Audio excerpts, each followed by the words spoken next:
Olá a todos e a todas, bem-vindos a mais um episódio do podcast Inteligência Jurídica do Machado Meyer, agora numa versão especial com a gravação em vídeo. Hoje eu estou aqui com as minhas sócias Fernanda Safreri e Bruna Mahara para nós discutirmos um pouco da evolução da tecnologia e os reflexos no direito tributário com relação a esses novos negócios.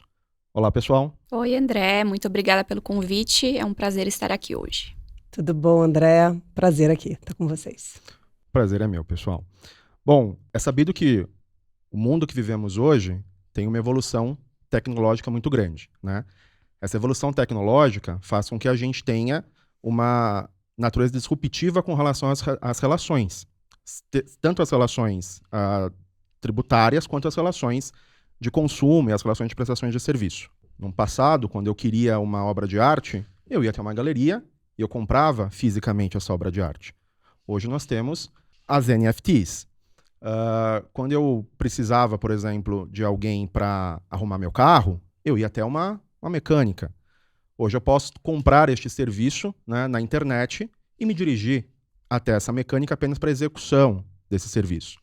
Então a gente tem uma gama de exemplos muito grandes acerca de como que a evolução tecnológica influenciou nas relações, sejam as relações de consumo, sejam as relações tributárias. A questão é, o sistema tributário nacional, ele está preparado para essa evolução?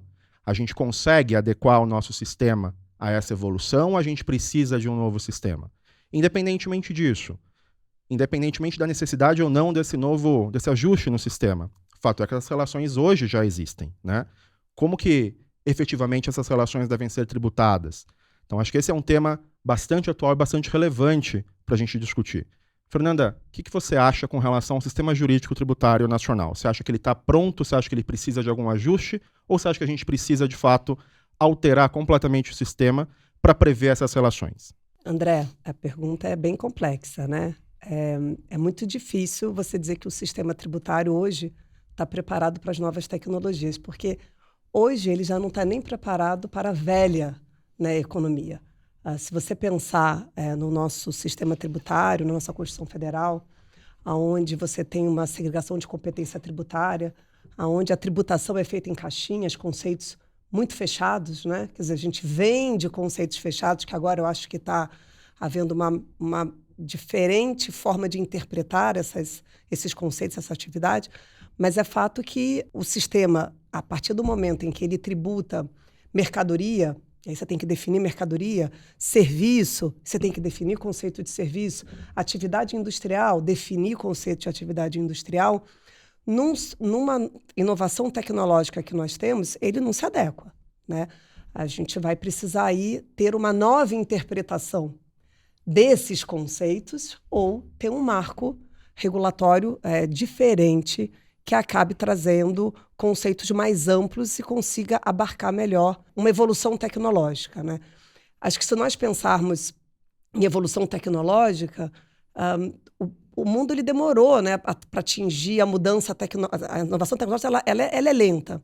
A partir de hoje, quando você pensa em modelos econômicos, você vê que ele está mudando a cada dia, né? Antes a gente trabalhava muito com mercadoria, depois entrou um pouco o serviço, agora a gente está migrando para intangíveis e o nosso sistema tributário não acompanha esses modelos, né? Porque você acaba tendo que conceituar essas atividades em caixinhas que elas não se amoldam 100% a esse modelo, né?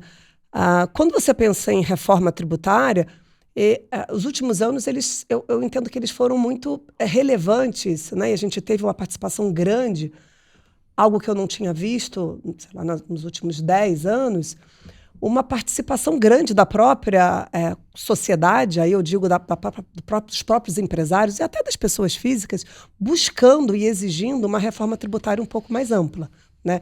Se nós formos observar o passado, a reforma tributária, ela sempre se buscou, né? Por exemplo, quando eu entrei no escritório em 2007, eu lembro que o primeiro seminário que eu fiz para os nossos clientes foi sobre uma reforma tributária e lá naquele momento, em 2007, se visava uma unificação de todos os tributos. Já se passaram quase 12, 15 anos, né? E nada mudou, né? O que mudou? Nós tivemos várias reformas fatiadas, né? O que é o que a gente vem observando nos últimos tempos. Sempre se buscou uma unificação e acaba sendo e ocorrendo um fatiamento do próprio sistema tributário e das próprias reformas. E por quê? Porque a gente tem entes competentes diferentes. Existem interesses do Estado, existem interesses da União, existem interesses do município que acabam não sendo, né, de alguma maneira, capturados quando a gente pensa numa unificação. Mas a verdade é que a unificação ela traz simplificação, né? Óbvio que quando a gente pensa em simplificação e pensa em unificação, né, e pensa que isso vai ter que alterar muito significativamente o nosso sistema tributário, existe naturalmente uma sensação de não querer buscar o novo, né? O ter medo daquilo que será novo.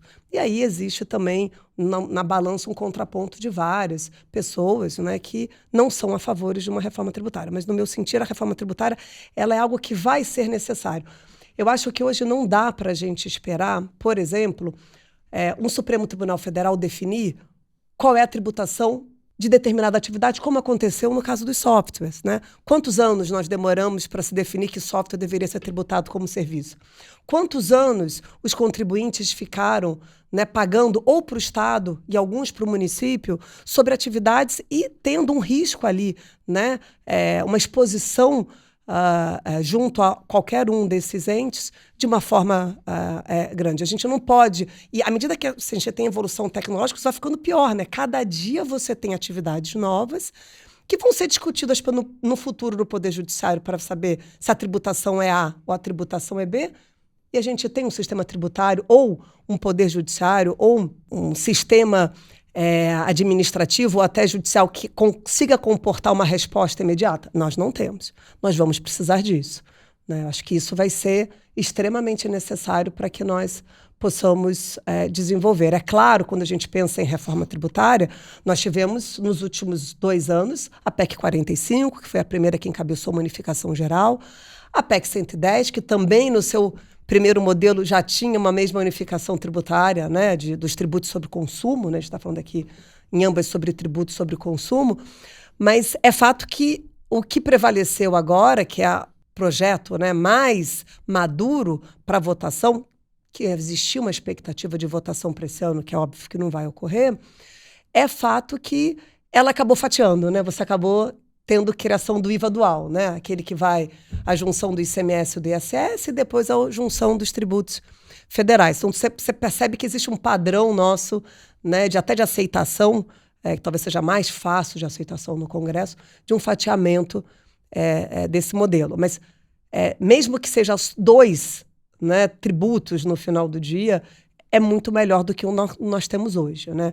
A gente precisa mudar a nossa forma de pensar e até de analisar as atividades, porque já está superado esses conceitos mais arcaicos, né, de definição clara do que é mercadoria, do que é serviço, do que é atividade industrial, porque senão, no final do dia, a gente não vai ter uma tributação sobre nada, né? Porque é fato que essas tecnologias elas não se amoldam em nenhum desses conceitos puro e simples, né? Ótimo ponto, Fernanda. Pensando aqui na sua fala, né, você pontuou a questão do conflito de competência.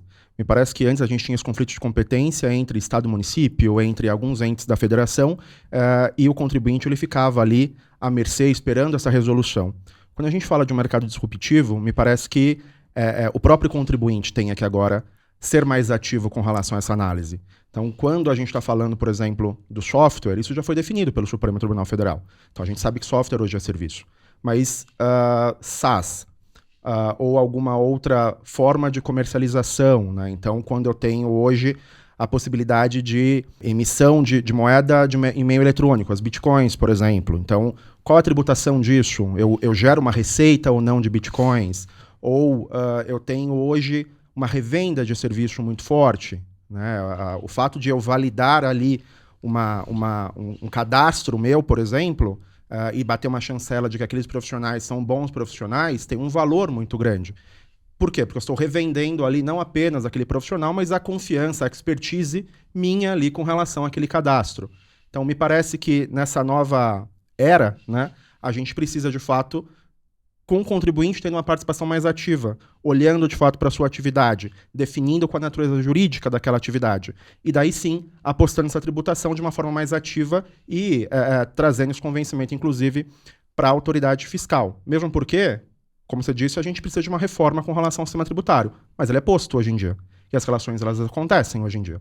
Então, Bruna, considerando aí esse cenário de que é posto do direito tributário que a gente tem algumas caixinhas, mas é posto também que as relações evoluíram, qual é a sua experiência com relação a algum caso que efetivamente a gente teve que analisar e entender ali de fato a natureza jurídica, porque essa atividade ela seria disruptiva com relação ao que a gente tinha no passado? André, de fato, acho que você e a Fernanda sumarizaram muito bem o desafio que nós, né, como aplicadores, intérpretes do direito, temos hoje em dia. A gente tem caixinhas e tem que identificar, muito além do conflito de competência entre Estado e município, qual é a natureza jurídica do que está sendo provido, vendido ao cliente, né? Onde está o valor da atividade que um contratante está ali buscando junto ao seu provedor. Então, nós tivemos envolvidos no caso de um cliente que tinha consultores, né, pessoas físicas que iam ao local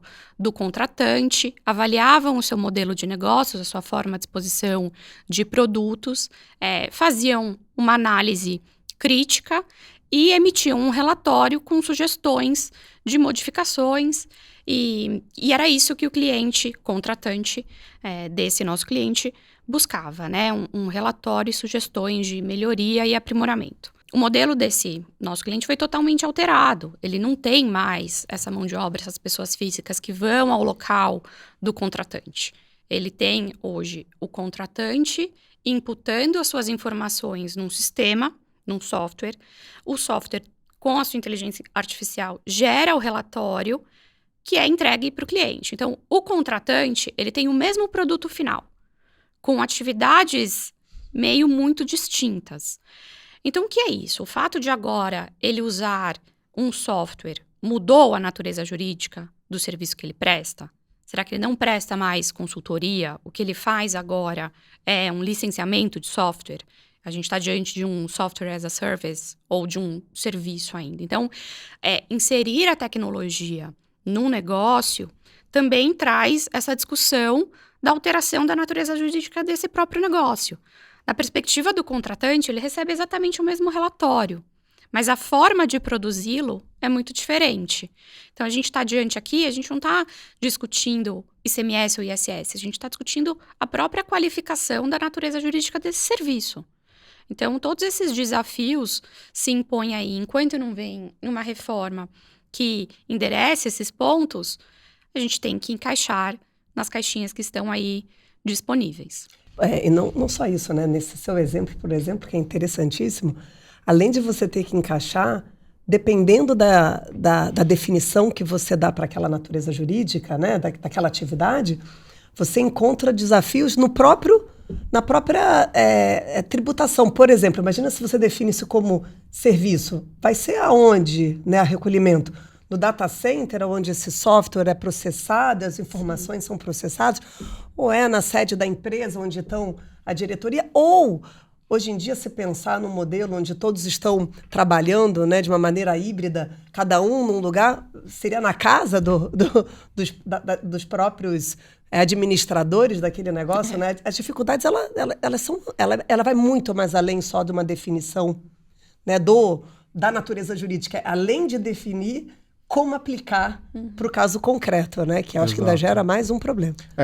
Eu tava lendo um artigo ontem que falava que a gente não tem mais uma economia e um direito digital. A gente tem hoje a digitalização da economia e do direito.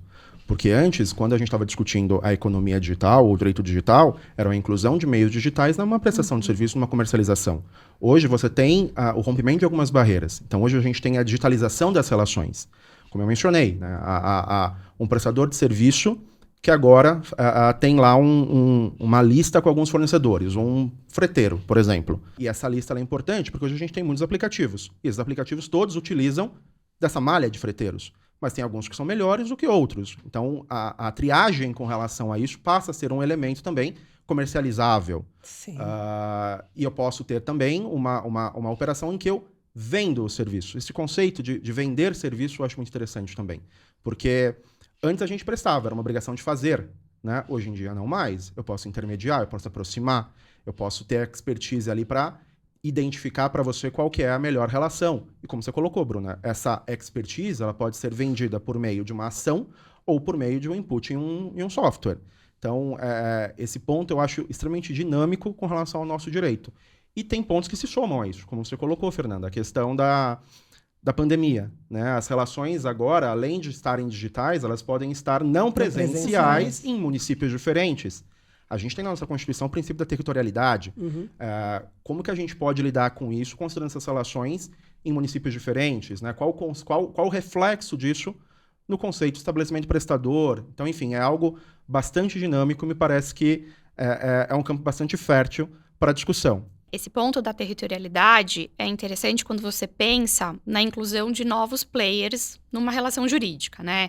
Então, se a gente for avaliar uma pessoa física brasileira, faz jus ao recebimento de um valor devido por um aplicativo sediado no exterior, tá? Ela tem um canal aqui, um streaming, ela tem muitos views, ela faz jus ao recebimento de um prêmio que a pessoa jurídica no exterior tem que fazer. É óbvio que tem muitas pessoas físicas brasileiras titulares a esse pagamento, então E aí, essa pessoa jurídica no exterior contrata um intermediário, uma instituição de pagamento para viabilizar esse pagamento à pessoa física no Brasil. Então, é inserido um player brasileiro para viabilizar esse pagamento.